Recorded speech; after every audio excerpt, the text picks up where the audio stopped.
My name is Bernadette. 62 years old, and until recently, I thought I knew what family meant.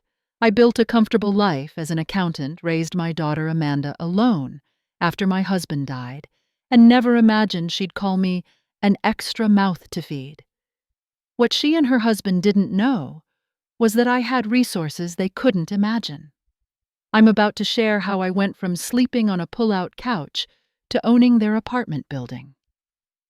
Before I start my story, let me know where you're watching from in the comments below. Hit that like button and subscribe to hear more stories about standing up for yourself. I grew up in a small town in Pennsylvania, the kind where everyone knows your business, and hard work is valued above all else. My parents taught me the value of independence early on. Dad worked at the steel mill for 40 years, and Mom was a school secretary. They weren't wealthy, but they made sure I understood the importance of financial security. After getting my accounting degree, I landed a job at Wilson Financial Services, a prestigious firm in Philadelphia. I worked there for 35 years, climbing from junior accountant to senior manager before retirement. I loved working with numbers. They always made sense to me, even when life didn't. I met my husband Michael during my second year at the firm. He was an architectural engineer with a brilliant mind and the kindest heart. We married after just 1 year of dating, because when you know, you know. Michael was the love of my life, my rock. Our daughter Amanda came along 3 years later. She was our only child. Complications during her birth meant I couldn't have more children. But Michael always said, "We got it right the first time." And we did. Amanda was bright, determined, and the center of our world. Michael and I lived modestly, despite our combined good income. We had a comfortable 3-bedroom home in a nice suburb, took 1 vacation a year, and drove sensible cars until they practically fell apart. Michael was adamant about living below our means. The less you spend, he'd say, the more freedom you have. He taught me everything about smart investments and financial planning. Everything changed when Michael was diagnosed with pancreatic cancer. It was already stage 4 when they found it. We had 8 months together before I lost him. 8 months of hospital rooms, pain medications, and whispered goodbyes. He died when Amanda was 15, leaving me to raise our teenage daughter alone. Those years after Michael's death were the hardest of my life. I worked overtime to make sure Amanda wouldn't feel the absence of her father financially, even though nothing could fill the emotional void. I wanted to give her everything, perhaps too much. Friday nights became our sacred tradition. Dinner at our favorite Italian restaurant, followed by ice cream, no matter the weather. During summer breaks, I took her on special trips. New York City to see Broadway shows, Washington, D.C., to explore museums, even Paris for her high school graduation. Amanda got accepted to Boston University for marketing. I was so proud and relieved we could afford it without student loans, thanks to the education fund Michael had set up and the life insurance. Those college years were when I felt our bond was strongest. We talked on the phone every Sunday, and I visited once a month, turning her dorm room into a home with proper sheets and curtains, much to her roommates' appreciation. After graduating, Amanda landed a job at a marketing agency in Philadelphia. She moved back home for a year to save money, and I loved having her around again. She eventually got her own apartment downtown, but we still maintained our weekly dinner tradition. She was building an impressive career, and I couldn't have been prouder. Then Greg entered the picture. Amanda met him at a company event. He was in sales at a tech firm that was partnering with her agency. Their romance was a whirlwind. Within 6 months, he had proposed with a diamond ring I secretly thought was too flashy for my practical daughter. I tried to be supportive. Greg was handsome, charismatic, and could be incredibly charming when he wanted to be, but something about him made me uneasy. The way he talked about money and status, how he always had to have the newest gadgets and designer clothes. When I expressed mild concern to Amanda, she accused me of not wanting her to be happy, so I kept my reservations to myself. Their wedding was extravagant, far more expensive than I thought necessary. Greg insisted on a destination ceremony in Napa Valley. Amanda asked if I could help with the costs, since Greg's parents claimed they couldn't contribute much. I ended up covering almost 70% of their $60,000 wedding. It was worth it to see Amanda happy, I told myself. Looking back, I should have seen the warning signs. During the wedding planning, Greg frequently made comments about old people's taste whenever I offered suggestions. At the rehearsal dinner, he introduced me to his friends as Amanda's mom, rather than by my name. During the father-daughter dance, when Amanda danced with her uncle instead, I caught Greg checking his watch repeatedly. After they returned from their honeymoon, our weekly dinners became monthly, then occasionally. Greg always seemed to have a reason why they couldn't make it.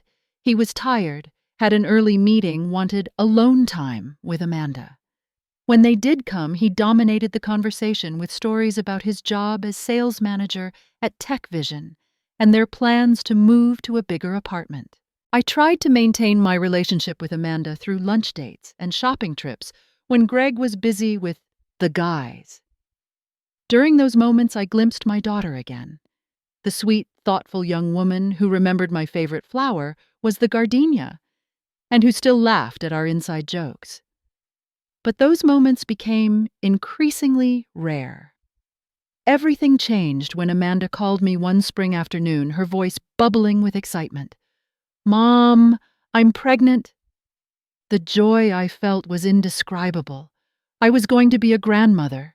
We met for lunch that week, and Amanda couldn't stop talking about the nursery. She wanted to design the tiny clothes she'd been looking at online. "Greg and I are thinking of buying a house," she mentioned casually over dessert. "Something with a yard for the baby and a good school district." "That's wonderful, sweetheart," I said, genuinely happy for them. What I didn't expect was what came next. The thing is, mom houses in good neighborhoods are so expensive now. We're stretched pretty thin with the down payment and everything. She looked at me with those eyes that had been getting her way since she was a toddler. I didn't hesitate. "How much do you need? I can help." I ended up giving them $45,000 toward their down payment on a 4-bedroom colonial in Westbrook, an upscale suburb with excellent schools. A month later, Amanda called again. This time she had a proposition. "Mom, Greg and I were talking. Your house is so big for just one person, and with the baby coming, we thought, why don't you sell your place and move in with us? You could help with the baby, and you wouldn't have to worry about maintaining that big old house anymore." At first, I was hesitant. My home held 30 years of memories. Michael and I had picked out every paint color together, planted every tree in the yard. It was where Amanda took her first steps, where Michael spent his final days. "I don't know, sweetheart. My house means a lot to me." "But Mom," Amanda pressed, "you're all alone there. Wouldn't you rather be with family? With your grandchild, you could put the money from selling your house into retirement savings. It just makes sense financially and emotionally." After weeks of Amanda's gentle persuasion and my own practical considerations, I agreed. My house sold quickly for a good price in that market. I donated most of my furniture to a women's shelter, sold some antiques, and carefully packed the irreplaceable items. Photo albums, Michael's architectural awards, our wedding china. Moving day was emotional. As I locked the door for the final time, I felt like I was saying goodbye to Michael all over again. But the excitement of being closer to my future grandchild helped ease the pain. The reality of living with Amanda and Greg didn't match my expectations. The room they'd prepared for me was much smaller than I'd anticipated, barely fitting a double bed and dresser. It had been their home office, and Greg's desk remained in one corner temporarily. Still, I was determined to make it work. I helped Amanda prepare the nursery, cooking healthy meals and accompanying her to doctor's appointments when Greg was too busy. Those first weeks had a honeymoon quality. Amanda and I shopping for baby items, staying up late talking about names and birth plans. The first signs of trouble appeared subtly. Greg implemented house rules that felt directed at me, No cooking after 8 p.m., no television in the main room after 10, laundry only on assigned days.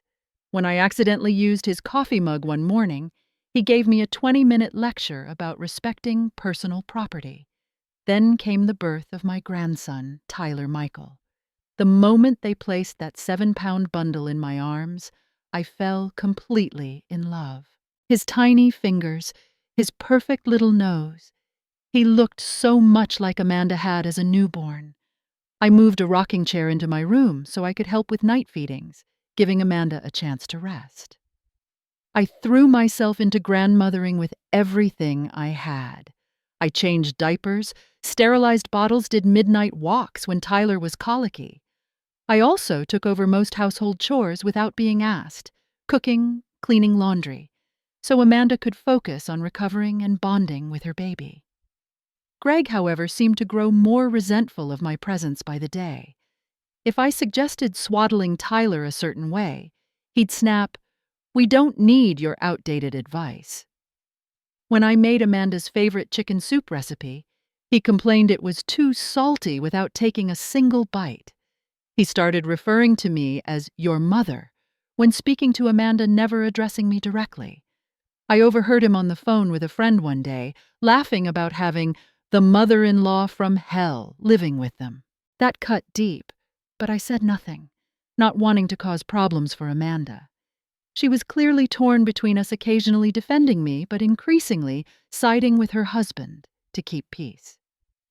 "Mom, maybe let Greg handle the baby his way," she'd say, or "Greg's really particular about how the dishwasher is loaded." Small criticisms that added up to a clear message I was becoming a nuisance in their home. 6 months after moving in, the atmosphere in the house had become almost unbearable.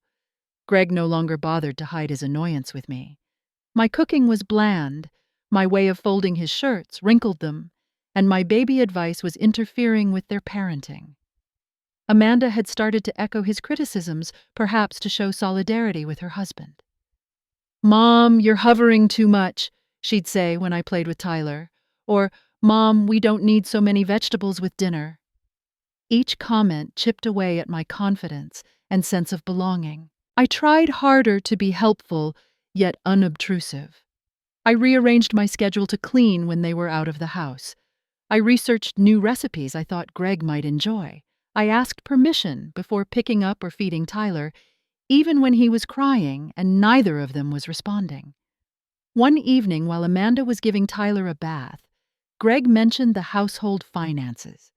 "Utilities have gone up since you moved in," he said without looking up from his phone. "Maybe you should contribute more." "Of course," I said, relieved to have a concrete way to improve the situation. "I'd be happy to pay rent. Just let me know what would be fair." He named a figure that was nearly half my monthly pension, without consulting Amanda. I agreed immediately, hoping this financial contribution would legitimize my presence in their home. Greg took my checks each month without acknowledgement, and I never saw how the money was spent. Amanda seemed surprised when I mentioned it to her later, suggesting Greg hadn't discussed it with her. As Tyler's first birthday approached, Amanda and Greg planned an elaborate party. I spent days preparing, baking his cake, decorating the house with balloons and a handmade banner. On the day of the celebration, Greg's parents arrived and were given the seats of honor next to Tyler's high chair. I was assigned to kitchen duty, bringing out food and clearing plates, while family photos were taken without me. When I finally joined the group for cake, there was no space saved at the table. That night, I discovered Greg had accidentally knocked over a box in the garage, damaging my precious photo albums of Michael. Decades of memories, our wedding honeymoons, Amanda's childhood, were stained and torn. When I showed Amanda, she sighed and said, "They're just old pictures, Mom. Everything's digital now anyway." My bedroom gradually transformed into a storage space. First, it was just a few boxes of Greg's work documents, temporarily. Then winter decorations. Then exercise equipment they might use someday. My personal space shrank to just the bed and a narrow path to the door. Depression settled over me like a heavy blanket, but I hid it as best I could. I didn't want to be a burden, emotionally or physically. I took long walks alone, volunteered at the local library, anything to get out of the house and give them space. At night, I cried silently into my pillow, missing Michael and our home more than ever. The situation worsened when Greg lost his job. He'd been laid off in a company restructuring, though he told everyone he'd quit over ethical disagreements with management. Suddenly, he was home all day monitoring my every move, criticizing how I loaded the dishwasher or folded the laundry. The financial strain was evident. Amanda working longer hours at her agency, Greg drinking more expensive whiskey than they could afford. With Amanda gone more, I took care of Tyler for longer stretches, which seemed to irritate Greg further. "He's getting too attached to you," he'd complain when Tyler reached for me instead of him. "You're undermining my authority as his father." I started spending more time in my room, coming out only when necessary. My health began to suffer. I lost weight, developed insomnia, felt constant anxiety. Several times I considered moving out, but where would I go? Most of the money from selling my house had gone to Amanda and Greg's down payment and wedding. The remainder was dwindling with my monthly rent payments. Then came the breaking point. One evening I was heading to the kitchen for water when I overheard Greg and Amanda in the living room. I froze when I heard my name. "We can't keep going like this," Greg was saying, his voice slightly slurred from whiskey. "Your mother has to go." "She has nowhere else, Greg," Amanda replied, but her voice lacked conviction. "Not my problem. We're struggling here, Amanda. We need to think about Tyler's future, not support an extra mouth to feed. She's draining us dry." An extra mouth to feed. After everything I'd given them. Money, time, love, my home. After all the meals I'd cooked, the childcare I'd provided, the rent I'd paid. I stood there, hand over my mouth to stifle a gasp as my own daughter sighed in apparent agreement. "I'll talk to her tomorrow," she said. I crept back to my room, heart shattered into 1,000 pieces. The daughter I'd raised, the child I'd sacrificed and everything for, saw me as nothing more than a burden, an extra mouth to feed. The conversation happened over breakfast the next morning. Amanda waited until Greg had left for a job interview, though I suspected that was more for her comfort than mine. "Mom," she began stirring her coffee long after the sugar had dissolved. "We need to talk about some changes." I looked at her, this stranger wearing my daughter's face. "Yes?" "Greg and I have been discussing our situation. With the financial pressure right now and the space limitations," she couldn't meet my eyes. "We think it might be best if you found your own place." Though I'd been expecting it, hearing the words spoken aloud felt like a physical blow. My hands trembled around my teacup. "I see," I managed to say. "It's not that we don't appreciate everything you've done." Amanda rushed on her voice, taking on a rehearsed quality. "It's just that we need our space as a family. Tyler is getting bigger. We might want another baby soon." "When?" I asked simply. She looked startled. "When what?" "When do you want me gone?" Amanda shifted uncomfortably. "Well, we thought maybe by the end of the month. That gives you 2 weeks. I know it's not much time, but surely you understand."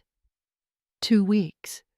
14 days to find a new home after I'd given up my house of 30 years. "Where do you suggest I go?" My voice sounded distant to my own ears. Amanda brightened, apparently relieved I wasn't making a scene. "There's a nice retirement community across town, Meadow Gardens. You could use the money from selling your house for the deposit." I laughed, then a hollow sound that made Amanda flinch. "Amanda, most of that money went to your down payment and your wedding. Did you forget that?" Her face paled. "But surely you kept some back for emergencies." "I kept some, yes, not enough for a retirement community deposit."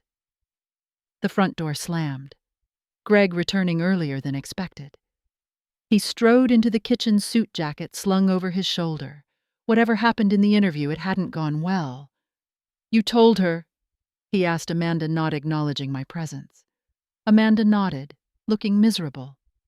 Good, Greg said, grabbing a beer from the refrigerator despite it being only 11 in the morning. So we're agreed. End of the month. Greg, Amanda said hesitantly, Mom says she doesn't have enough saved for Meadow Gardens. His face darkened. What? But you said she got a bundle for that house. For the first time, they both looked directly at me. I got a fair price, I said quietly. Most of which went to your down payment, your wedding, and helping with expenses here. Greg slammed his beer bottle on the counter. That's just great. So now what? We're supposed to support you forever? I never asked for support, I replied, my voice steadier than I felt. I've been paying rent and contributing to this household in multiple ways. Cooking a few meals and watching TV isn't contributing, Greg sneered. Amanda placed a hand on his arm. Let's calm down. We can figure this out. She turned to me with a smile that didn't reach her eyes. Mom, maybe you could get a small apartment and perhaps a part-time job to supplement your pension. I stared at my daughter. This woman who knew I'd given up my career to raise her, who knew I was now 62 years old and hadn't been in the job market for years, who was suggesting I start over with nothing, while she lived in the house I had helped pay for. I'll start packing, was all I said. The next few days were a nightmare. I packed my remaining possessions, clothes books, the few family heirlooms I'd kept, while Greg watched sports in the living room, volume turned up unnecessarily high. Amanda stayed late at work, avoiding the situation entirely. On my final night in their home, I crept into Tyler's room after they'd gone to bed. He was sleeping peacefully in his crib, one tiny hand curled around a stuffed elephant I'd given him. I memorized his face, the smell of his baby shampoo, the sound of his gentle breathing. I didn't know when I'd see my grandson again. I love you, little one, I whispered, placing a kiss on his forehead. Grandma loves you so much. The next morning, Amanda drove me to the apartment they'd found, a tiny one-bedroom in a rundown complex on the opposite side of town from their nice neighborhood. The rent would consume most of my monthly pension, leaving little for food and essentials, let alone saving for something better. It's just temporary, Amanda said as she helped carry my last suitcase inside.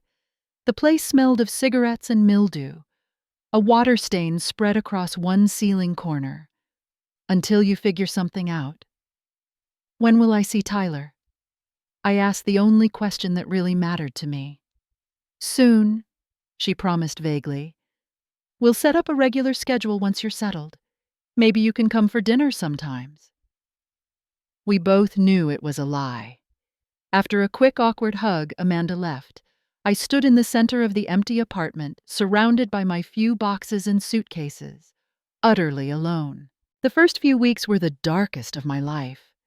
I barely ate, barely slept. I called some old friends, but most had drifted away after Michael's death, or my move to Amanda's. Those who did answer were sympathetic, but busy with their own lives and families.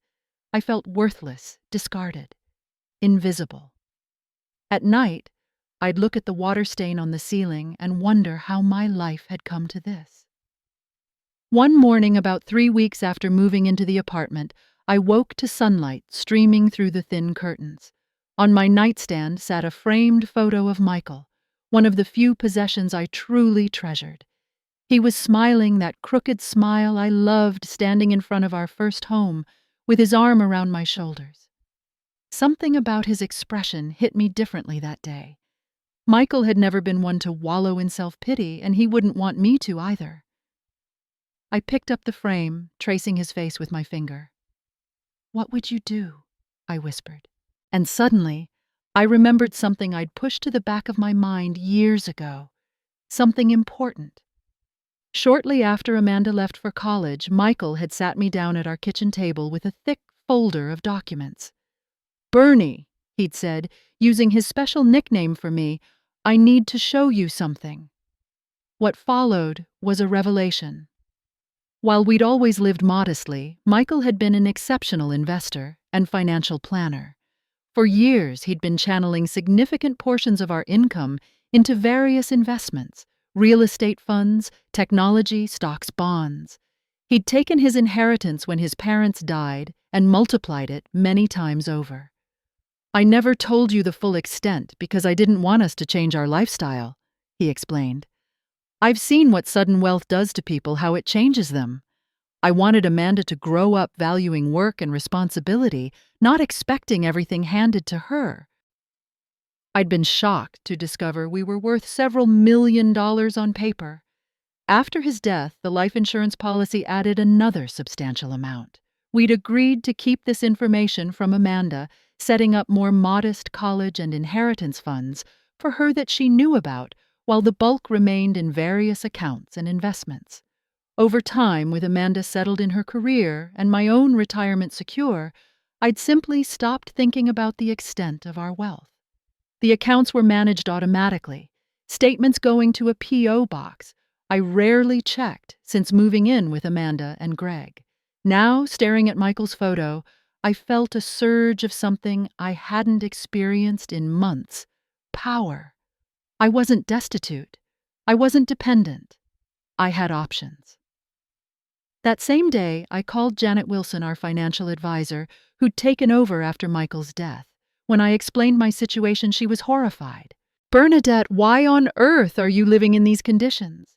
Your portfolio has performed exceptionally well. You could buy a luxury condo outright if you wanted to." Janet helped me access my accounts and get updated statements.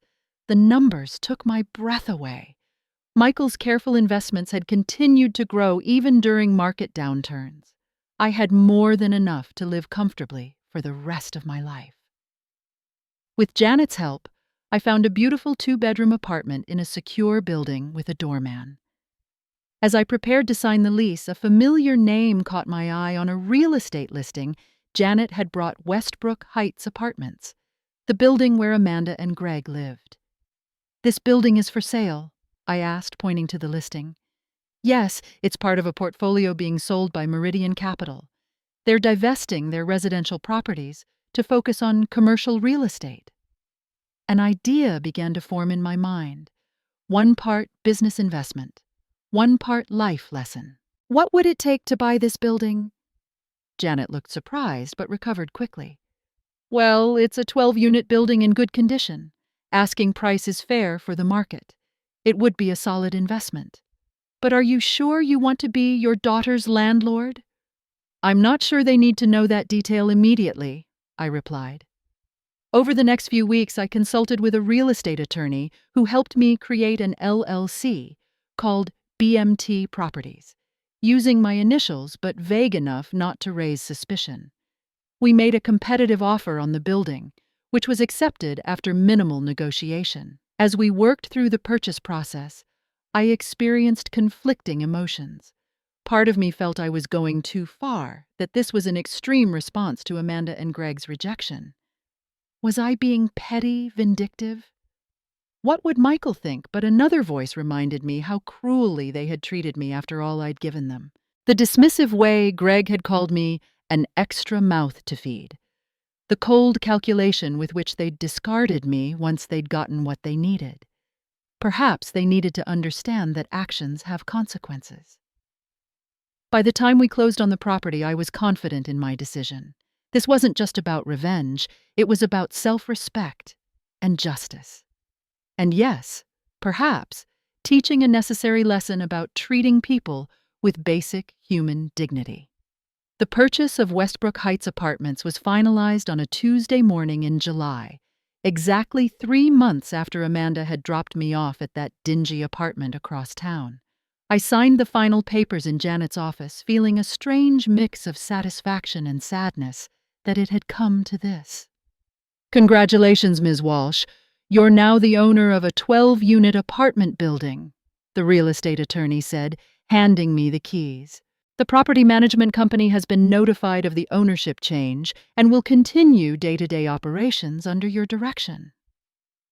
Meanwhile, my relationship with Amanda had deteriorated to almost nothing. After that first week, her calls became infrequent, then stopped entirely. I'd call occasionally to ask about Tyler, but Greg usually answered and would claim they were just heading out, or Tyler was napping. I'd left several messages asking about seeing my grandson for his upcoming second birthday, all unreturned. Working with the property management company, I reviewed the rent rolls and lease terms for all tenants. Amanda and Greg were paying below market rate, a special deal they'd negotiated with the previous owner during a vacancy period. All leases, including theirs, had a clause allowing for rent increases with 60 days' notice. The management company prepared formal letters to all tenants announcing the ownership change to BMT Properties LLC and informing them of upcoming maintenance improvements that would necessitate a rent adjustment. For most units, I approved modest increases of 10 to 15% in line with market rates. For Unit 7, Amanda and Greg's apartment, I authorized a different letter. Their new rent would be triple the current amount, the maximum legally allowable increase with proper notice. I knew from my research into their finances that this would be far beyond what they could afford, especially with Greg still unemployed. The morning after the letters were delivered, the property manager called me. Ms. Walsh, we're getting numerous calls about the rent increases, especially from Unit 7. The tenant is quite upset and demanding to speak with the owner. Please handle all communications per our agreement, I instructed. Inform them that the new rates reflect market value and building improvements, and that the decision is final. Over the next week, Greg made several increasingly angry calls to the management company. The property manager, following my instructions, remained professional, but firm. No, the increase wasn't negotiable. No, there weren't exceptions for long-standing tenants. Yes, they could break their lease, but would forfeit their security deposit and still owe 60 days' rent. Then came the call I'd been expecting. My phone rang on a Sunday evening, Amanda's name flashing on the screen. "Mom," her voice was thick with tears. "Mom, I need your help." "Amanda, what's wrong?" I asked as if I didn't know. "Everything's falling apart. The building got sold and the new owners are raising our rent to an impossible amount. Greg still hasn't found a steady job. We can't afford it, but we can't afford to move either. We'll be evicted." "Oh, sweetheart, that's terrible," I said, surprised by how steady my voice remained. "I know we haven't talked much lately," Amanda continued, "and I feel awful about that, about everything, the way we left things." "It was difficult," I acknowledged. "Mom, I hate to ask, but is there any way you could help us? Just temporarily? Maybe alone until Greg finds work." I paused, letting the silence stretch. "Things have been tight for me too, Amanda. I've been struggling to make ends meet in my apartment." "Please, Mom, we're desperate. For Tyler's sake, if nothing else." The mention of my grandson, whom they'd kept from me for months, stung.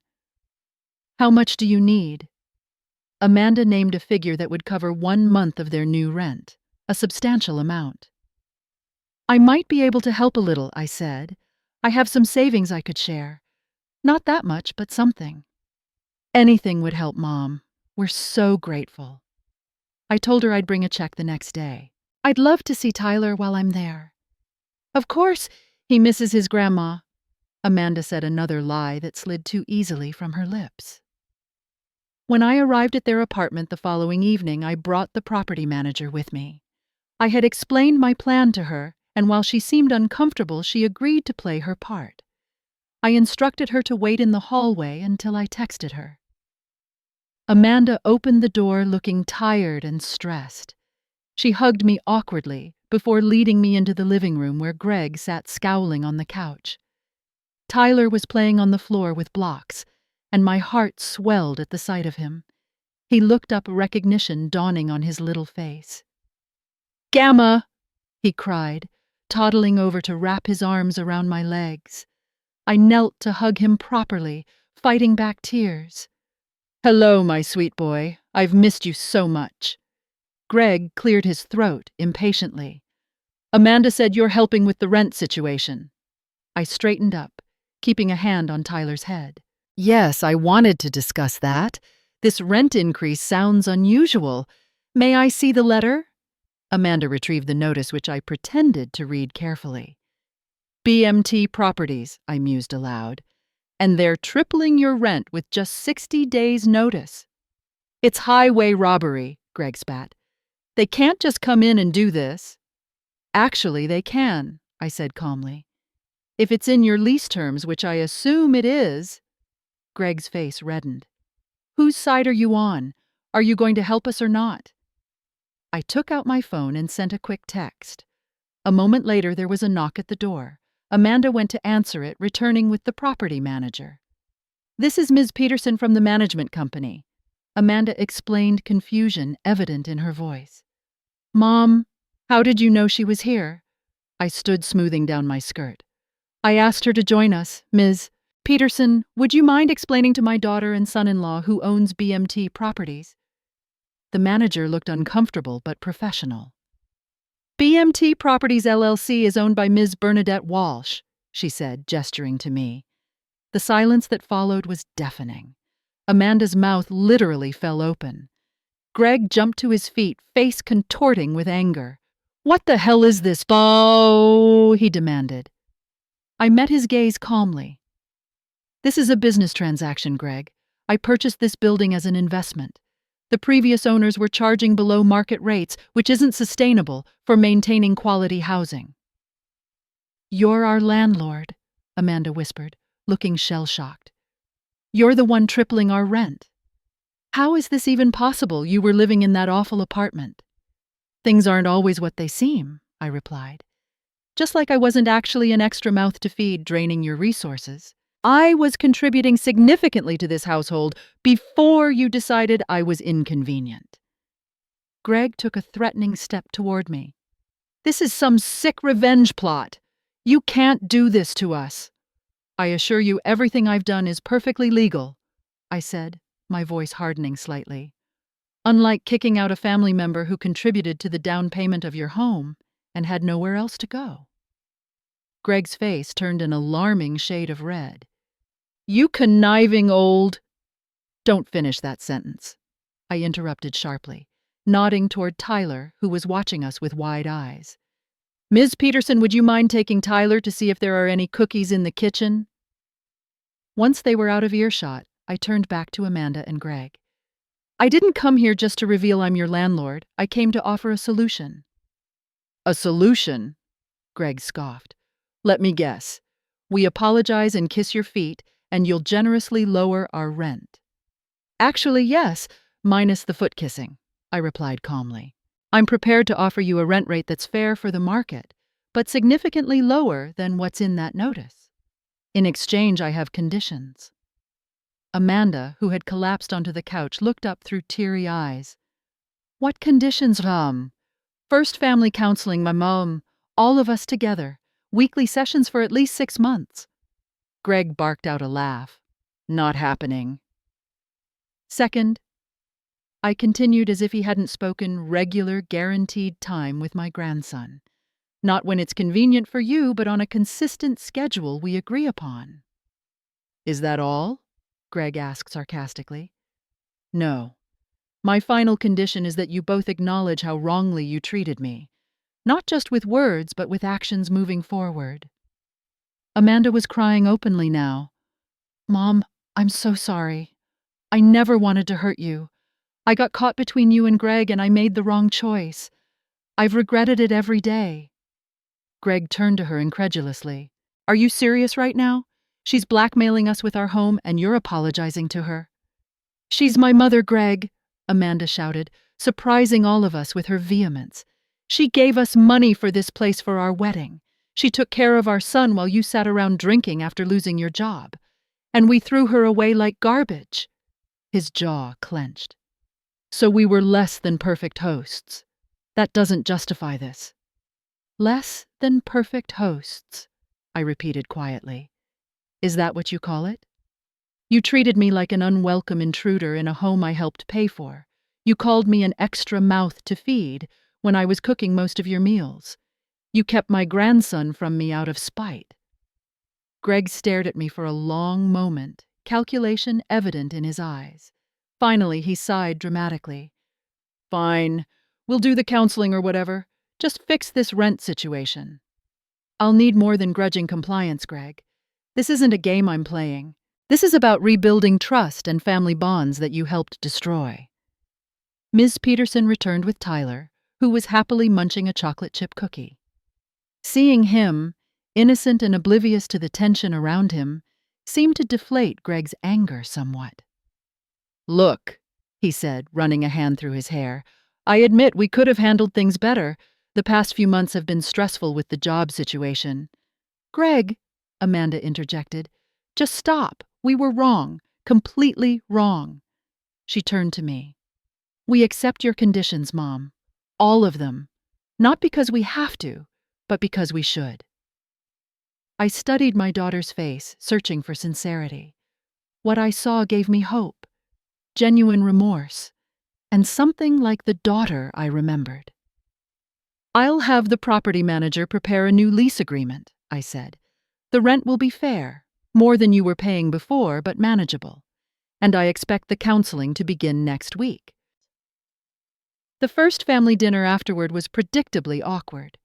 Greg maintained a sullen silence, while Amanda made nervous small talk.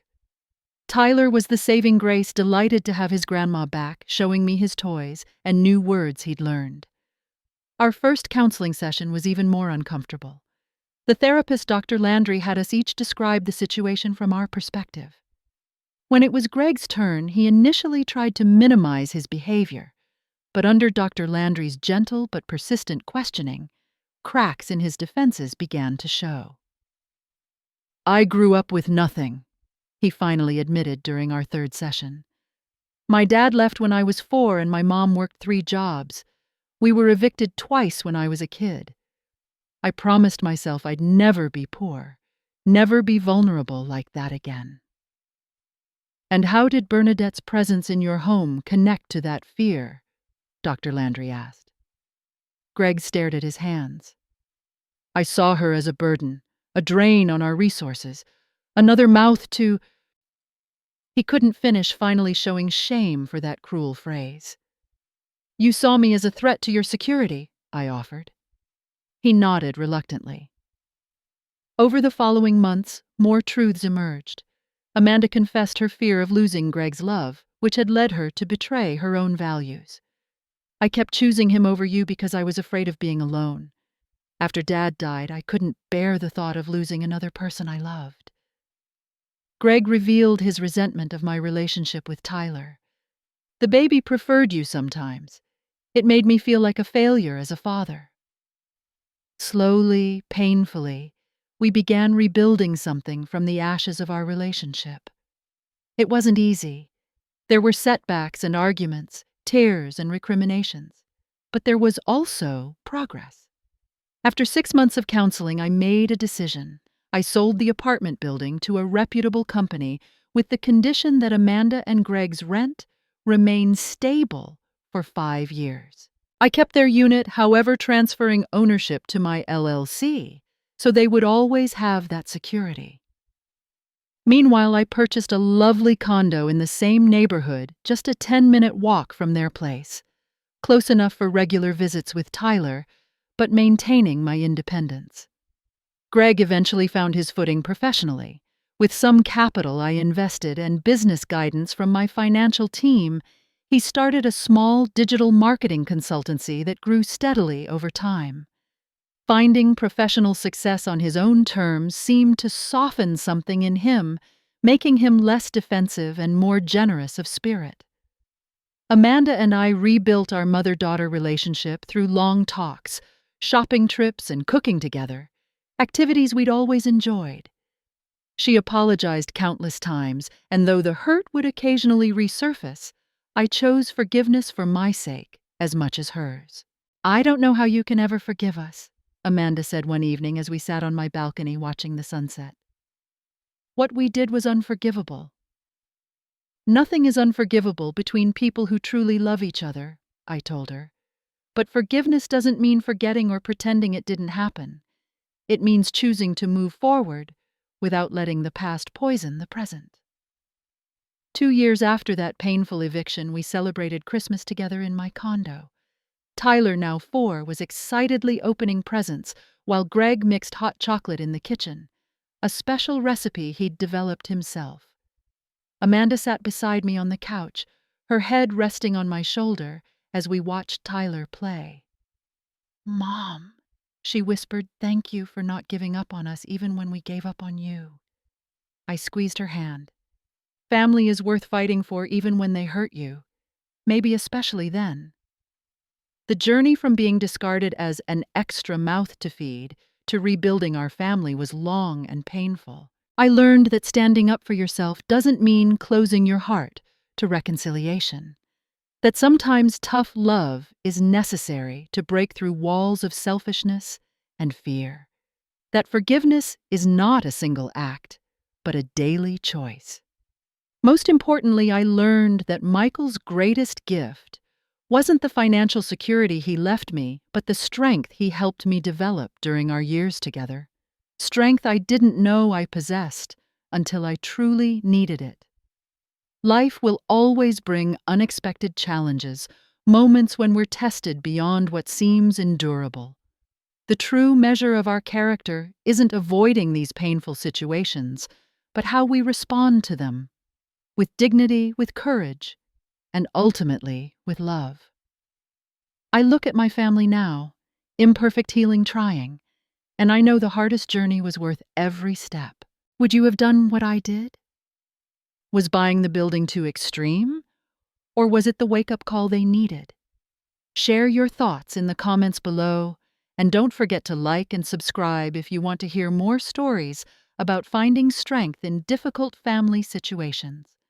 Thank you for listening, and remember, sometimes the people who hurt us the most are the ones who need our boundaries the most clearly defined.